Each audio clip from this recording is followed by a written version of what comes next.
ಮಾಜಿ ಮುಖ್ಯಮಂತ್ರಿಗಳು ಸರ್ ಒಂದು ಟ್ವೀಟ್ ಮಾಡಿದ್ದಾರೆ ಮಿಸ್ಟರ್ ಕುಮಾರಸ್ವಾಮಿ ಅವರು ಹೇಳ್ತಾರೆ ಇದು ರಾಜ್ಯದಲ್ಲಿರುವಂತಹ ಸ್ಟಾರ್ಟ್ಅಪ್ ಮತ್ತೆ ಐಟಿ ಕಂಪನಿಗಳನ್ನ ಗುಂಡಿ ಕಂಪನಿಗಳಾಗಿ ಮಾಡಿ ಅವುಗಳನ್ನ ಇಲ್ಲಿಂದ ಓಡಿಸುವಂತ ಪ್ರಯತ್ನವನ್ನ ಡಿಸಿಎಂ ಅವರು ಮಾಡ್ತಿದ್ದಾರೆ. ಆಯ್ತು, ನೀನು MP ಸೆಂಟ್ರಲ್ ಮಿನಿಸ್ಟರ್ ಇದೆಯಪ್ಪ, ನೀನ್ ಕಾಂಟ್ರಿಬ್ಯೂಷನ್ ಬೆಂಗಳೂರು ನಗರಕ್ಕೆ ಏನು ಅನ್ನೋದು ಫಸ್ಟ್ ದಯವಿಟ್ಟು ತಿಳಿಸಿ. ಎಷ್ಟು ಹಣನ ಪ್ರೈಮ್ ಮಿನಿಸ್ಟರ್ ಹತ್ರ ರಿಕ್ವೆಸ್ಟ್ ಮಾಡಿಕೊಂಡು ಹಣ ತಂದಿದ್ಯಾ ಬೆಂಗಳೂರು ನಗರಕ್ಕೆ ರಸ್ತೆಗಳನ್ನ ಮಾಡಲಿಕ್ಕೆ? ಹಿಂದೆ ಜವಾಹರ್ಲಾಲ್ ನೆಹರು ಮಿಷನ್ ಇತ್ತಪ್ಪ ಮನಮೋಹನ್ ಸಿಂಗ್ ಕಾಲದಲ್ಲಿ, ಮೋದಿ ಅವ್ರ ಕಾಲದಲ್ಲಿ ಇಲ್ಲ. ಈಗ ನೀವು ಮೋದಿಗೆ ರೈಟ್ ಹ್ಯಾಂಡ್ ಲೆಫ್ಟ್ ಹ್ಯಾಂಡ್ ಇದ್ದೀರಿ, ಬಹಳ ಸಂತೋಷ. ತಗೊಬನ್ನಿ ದುಡ್ಡನ್ನ, ಯಾಕೆ ತರ್ತಾ ಇಲ್ಲ? ಯಾಕೆ ಮೇಕೆದಾಟಿಗೆ ಒಂದೇ ನಿಮಿಷದಲ್ಲಿ ಪರ್ಮಿಷನ್ ಕೊಡ್ತೀನಿ ಅಂತ ಕೊಡ್ಸಿಲ್ಲ? ಮಾದಾಯಿಗೆ ಯಾಕೆ ಕೊಟ್ಟಿಲ್ಲ? UKP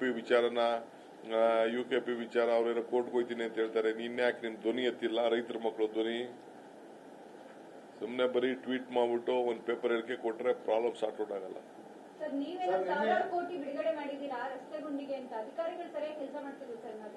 ನೋಡಿಯಮ್ಮ, ನಾವೆಲ್ಲ ಟೈಮ್ ಲೈನ್ ಕೊಟ್ಟಿದೀವಿ, ರೈಟಿಂಗ್ ಅಲ್ಲಿ ಬರ್ಕೊ ಬರ್ಬೇಕು ಅಂತ ಹೇಳಿದೀನಿ, ಅಕೌಂಟಬಿಲಿಟಿ ಫಿಕ್ಸ್ ಮಾಡಿದೀವಿ. ನಿನ್ನೆ ರಾತ್ರಿ ಮಳೆ ಬಿತ್ತು, ನೀವು ಹೆಂಗ್ ಮಳೆ ನೋಡಿದ್ರೇನೋ ಗೊತ್ತಿಲ್ಲ. ನಾವು ಓಲ್ಡ್ ನೈಟ್ ಎಚ್ಚರವಾಗಿದ್ದೆ, ಅರ್ಥ ಆಯ್ತಾ? ಆ ಮಳೆ ಬಿಡುವಾಗ ಏನೇನಾಯ್ತು ಅಂತ ನನಗೆ ಗಾಬರಿ ಆಯ್ತು ರಾತ್ರಿ ಎಲ್ಲ.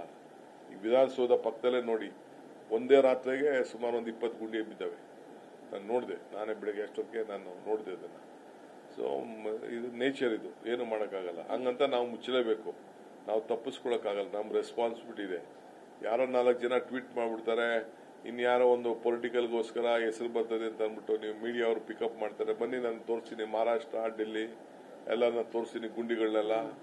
ಅಲ್ಲಾಕೆ ಬರ್ತಾ ಇಲ್ಲ? ಬರೀ ಬೆಂಗಳೂರದೇ ಯಾಕೆ ಬರ್ತಾ ಇದೆ ದೇಶದಲ್ಲಿ?